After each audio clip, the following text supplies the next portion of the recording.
IT छापे को लेकर बीजेपी के खिलाफ आक्रामक हुए अखिलेश यादव और ट्वीट कर कहा है कि देखिए जनता जो है वो पूरी तरह से बीजेपी के खिलाफ खड़ी है। क्या बीजेपी सरकार यूपी की 22 करोड़ जनता पर छापे डालेगी?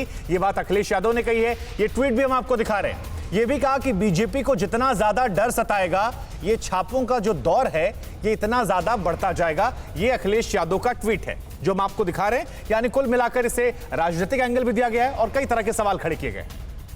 तो ये वो ट्वीट है जो अखिलेश यादव ने किया है। भाजपा का हार का डर जितना बढ़ता जाएगा, विपक्षियों पर छापों का दौर भी उतना बढ़ता जाएगा। फिर भी सपा का रथ व हर कार्यक्रम बदस्तूर चलता जाएगा। अब तो जनता पूरी तरह भाजपा के खिलाफ विपक्ष के साथ खड़ी है।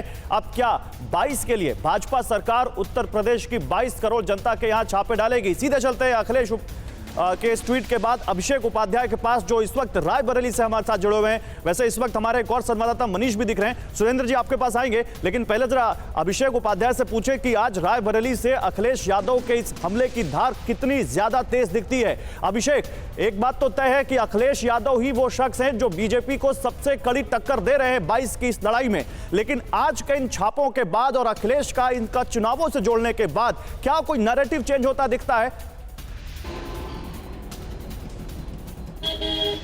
देखिए, नैरेटिव बदलेगा कि नहीं ये तो सवाल बहुत बात का सवाल है और ये विश्लेषकों पर छोड़ते हैं, लेकिन इतना ज़रूर है कि ये बात चर्चा का विषय बन गई है। और चर्चा का विषय दो तरह से बन गई है। जो समर्थक हैं बीजेपी के वो बता रहे हैं कि बड़ा आय से अधिक संपत्ति का मामला है, लेकिन जो समाज जो विरोध में तबका है वो लगातार ये बात कह रहा है कि ये चुनाव के मौके पर किया गया है। और अखिलेश यादव इसी बात पर जोर दे रहे हैं और इसमें दो राय नहीं है कि जो पॉलिटिकल इस समय यूपी में गहमा गहमी चल रही है उसमें ये बड़ा मसला बनने जा रहा है कि अगर ये सब आप कर रहे हैं तो ऐन चुनाव के मौके पर क्यों? और चूंकि जिन तीन नाम सामने आ रहे हैं वो ये माना जा रहा है कि उनका समाजवादी पार्टी का जो पूरा जो वित्तीय ढांचा है, जो उनकी फंडिंग है, उसमें अहम रोल है।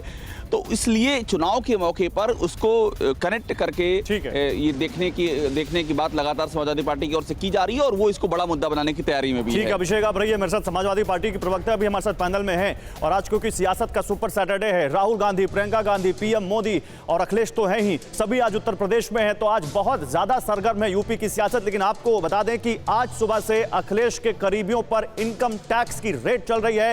राजीव राय के घर पर छापा हो रहा है। सपा के राष्ट्रीय सचिव हैं राजीव राय। जनेंद्र यादव के घर छापा चल रहा है। अखिलेश यादव के करीबी हैं, ओएसडी रह चुके हैं। मनोज यादव के ठिकानों पर रेड हो रही है। अखिलेश की कोर टीम के सदस्य हैं। मैनपुरी के जिला पंचायत अध्यक्ष पद पर काफी समय तक काबिज रहे। तो ये तीन लोग जो अखिलेश यादव के सबसे करीबी बताए जाते हैं, उन तीनों के घर इनकम टैक्स डिपार्टमेंट की छापेमारी सुबह से, जिसके बाद अखिलेश यादव ने प्रेस कॉन्फ्रेंस करके भी और ट्वीट करके भी बहुत तीखे हमले किए हैं बीजेपी पर और कहा है कि अभी तो आईटी आई है, सीबीआई और ईडी भी अभी आने वाले होंगे। आइए बिग वॉल पर आपको जल्दी से बताते हैं कि ये जो छापेमारी चल रही है, जिनके यहाँ चल रही है, उनके बारे में और क्या जानकारी है, कैसे आप इस छापेमारी को समझिए। कहां छापेमारी चल रही है? मऊ में छापेमारी चल रही है राजीव राय के ठिकानों पर। मूलतः बलिया के रहने वाले हैं, लेकिन उनको मऊ से चुनाव लड़ा, घोसी सीट से चुनाव लड़ाना चाहते हैं अखिलेश यादव। 3 महीने पहले इन्होंने यहां घर लिया और उसी आवास पर छापेमारी। जनेंद्र यादव, लखनऊ में छापेमारी चल रही है इनके घर पर। जनेंद्र यादव अखिलेश यादव के ओएसडी रह चुके हैं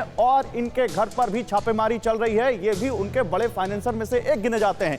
और मनोज यादव, मैनपुरी के इनके ठिकानों पर छापेमारी चल रही है। जिला पंचायत अध्यक्ष के पद पर काफी लंबे समय से काबिज अखिलेश यादव के करीबी और इनके ठिकानों पर भी रेड हो गई है, जिसके बाद समाजवादी पार्टी के नेता, समाजवादी पार्टी के मुखिया अखिलेश यादव काफी ज्यादा गुस्से में और सीधे बीजेपी पर हमला करते हुए। अड़ी सोमवार से शुक्रवार शाम 6 बजे सिर्फ TV9 भारतवर्ष पर।